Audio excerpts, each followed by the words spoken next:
আজকে আমি তোমাদের সাথে আলোচনা করব ডাব্লিউবিপি কনস্টেবলের জন্য 3 মাসের স্টাডি প্ল্যান।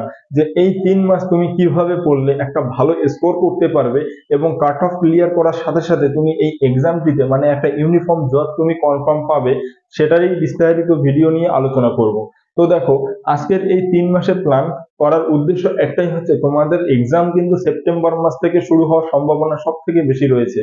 তাই তোমাদের এই সেপ্টেম্বর আগের থেকে এই 3 মাসের মধ্যে তোমরা কিভাবে প্রিপারেশন নিলে তোমরা একটা ভালো স্কোর করতে পারবে, সেটা নিয়ে কিন্তু আলোচনা করব। তাই ভিডিওটি স্কিপ না করে তোমরা কিন্তু প্রথম থেকে শেষ অবধি অবশ্যই দেখবে। তো 3 মাসের এই যে ডাব্লিউবি কনস্টেবলের যে 3 মাসের স্টাডি প্ল্যান রয়েছে, এই স্টাডি প্ল্যানটাকে আলোচনা করার জন্য তোমাদের কিন্তু সর্বপ্রথম সিলেবাসটাকে জানতে হবে। সিলেবাসটাকে খুব ভালোভাবে কিন্তু অ্যানালাইজ করতে হবে। সিলেবাসের মধ্যে কি কি রয়েছে, অ্যারিথমেটিক থেকে কোন কোন টপিক রয়েছে, রিজনিং থেকে কোন কোন টপিক রয়েছে, জিকে জিএস থেকে কোন কোন টপিক রয়েছে, সেটা কিন্তু তোমাদেরকে খুব ভালোভাবে, যেমন অ্যারিথমেটিক থেকে কি কি রয়েছে, তারপরে জিকে জিএস থেকে কি কি রয়েছে, রিজনিং থেকে কি কি রয়েছে, আর তোমার হচ্ছে ইংলিশ থেকে তোমাদের কি কি রয়েছে। এই যে ইম্পর্টেন্ট টপিক গুলো রয়েছে, যে যে টপিক গুলো তোমাদের সিলেবাসে রয়েছে, সেই টপিক গুলো তোমরা নোট ডাউন করে নাও।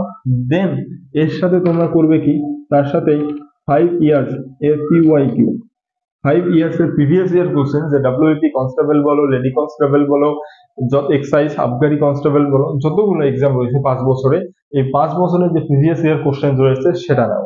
এবং তার সাথে করো কি, এবং টপিক অনুযায়ী, যেমন জিকে জিএস এ 5 বছরে কোন কোন টপিক থেকে এসেছে, সেই টপিক গুলোকে একটা নোট তৈরি করো। এই নোটের মধ্যে সেই ইম্পর্টেন্ট টপিক গুলিকে নোট ডাউন করো। নোট ডাউন করার পর করবে কি, প্রত্যেকদিন একটা করে টপিক ধরো, একটা করে টপিককে ফুল কমপ্লিট করো। এভাবে তোমাদের কিন্তু কমপ্লিট করতে হবে, এবং 5 ইয়ার্স প্রিভিয়াস ইয়ার্স কোশ্চেন্স এর উপর ডিপেন্ড করে। দেন যখন তোমাদের সিলেবাসটার উপর এবং প্রিভিয়াস ইয়ার কোশ্চেন্স আন্ডারস্ট্যান্ডিং হয়ে যাবে, তারপর তোমরা করবে কি, টাইম টেবিল, শিডিউল তৈরি করো কেমন, যে শিডিউলের মধ্যে করবে কি, লং টার্ম লং টার্ম শিডিউলের মধ্যে লং টার্ম গোল তৈরি করো, শর্ট টার্ম গোল তৈরি করো, এবং রিভিশন করো। এই যে শিডিউল তৈরি করো, শিডিউলের মধ্যে আরেকটা জিনিস রাখবে, সেটা হচ্ছে টাইম টেবিল। এই 3 মাসকে তুমি এমন ভাবে ভাগ করো যাতে তোমার এই যে যতগুলো ইম্পর্টেন্ট টপিক তুমি প্রিভিয়াস ইয়ার কোশ্চেন অ্যানালাইজ করার পর তুলেছো বা লিস্ট করেছো, সেগুলো যাতে তুমি এই 3 মাসের মধ্যে কভার করতে পারো, তার একটা তুমি টাইম টেবিল তৈরি করো। এবং এই যে টাইম টেবিলটা তুমি যে তৈরি করবে, এই টাইম টেবিলের মধ্যে সমস্ত কিছু ইনক্লুড থাকবে। যেমন তোমার শর্ট টার্ম গোল, তোমার লং টার্ম গোল কি রয়েছে। যে শর্ট টার্ম গোল বলতে, তুমি একদিনে কটা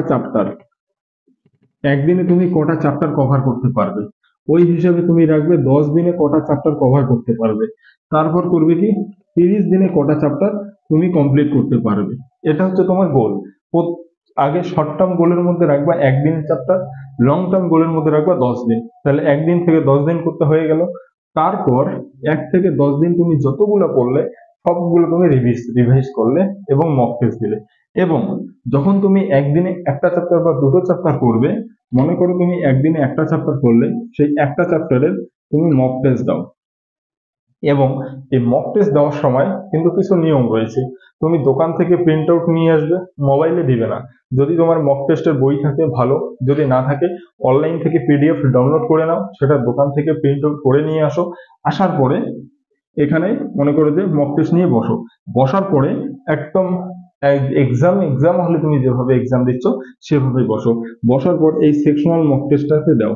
দেওয়ার পর সেখানে তুমি একটা জিনিস চেক করবে, যে তোমার কটা ভুল হয়েছে, রং অ্যান্সার তুমি কটা করেছো।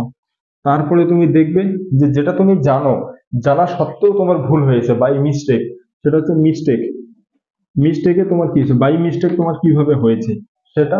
আর একটা হচ্ছে তোমাকে মানে গেস করা, যে তুমি গেস করে টিক দিয়েছো যে সঠিক হয়েছে কি হয়নি। এইগুলো তুমি পারফরমেন্স ট্র্যাক করো যে কোনটা সঠিক হয়েছে, এবং যদি মিস্টেক হয়ে থাকে যে জিনিসটা, সেটাকে আরো ভালোভাবে পড়ো, সেটা ভালোভাবে নোট করে নাও, নোট করে সেটাকে পড়ো।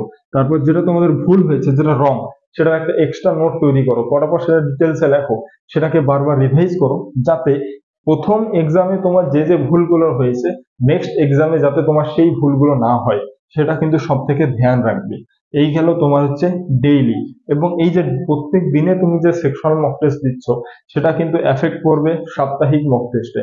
যখন সাপ্তাহিক মক টেস্ট দেবে, তখনও কিন্তু সেম হবে, সেম রকম ভাবে অ্যানালাইজ করবে। তো এক্সাম দেওয়াটা 10 মিনিট, 15 মিনিট, 1 ঘন্টা দেওয়ারটা দিলে, কিন্তু তারপরে যে আধা ঘন্টা অ্যানালাইজ করবে, সেটা কিন্তু খুব ভালোভাবে করতে হবে। কোথায় ভুল রয়েছে, কোন জিনিসটা ঠিক করেছো, কোনটা গেস করে ঠিক করেছো, সমস্ত কিছু জিনিস অ্যানালাইজ করবে, এবং যেখানে তুমি উইক রয়েছো সেগুলোকে কভার করো। এবং এই শিডিউলের মধ্যে, যে 3 মাসের মধ্যে, এই প্রথম যে মাসটা রয়েছে, ফার্স্ট 1 মান্থ, সেই ফার্স্ট 1 মান্থে তুমি তোমার যে উইক টপিক গুলো রয়েছে, যে টপিক গুলো তুমি পারো না, যে টপিক গুলোতে তুমি দুর্বল রয়েছো, সেই উইক টপিক গুলো কিন্তু ভালোভাবে করো এই প্রথম 1 মাস। তারপরের মাসগুলোতে যত দিন যাবে, তত ইজি টপিক গুলোকে নিয়ে আসো। কেননা উইক টপিক গুলো এখন যদি পড়ো, বারবার রিভাইজ করতে পারবে, এবং ইজি টপিক যেগুলো তোমার মনে থাকে, সেগুলো যদি ফার্দার পরে করো, তবুও কিন্তু চলবে। তো এই গেল তোমাদের 3 মাসের প্ল্যান। এইভাবে তুমি যদি পড়ো, তুমি যদি একটা প্ল্যান সেট করো, তাহলে আশা করি তোমরা একটা ভালো স্কোর করতে পারবে।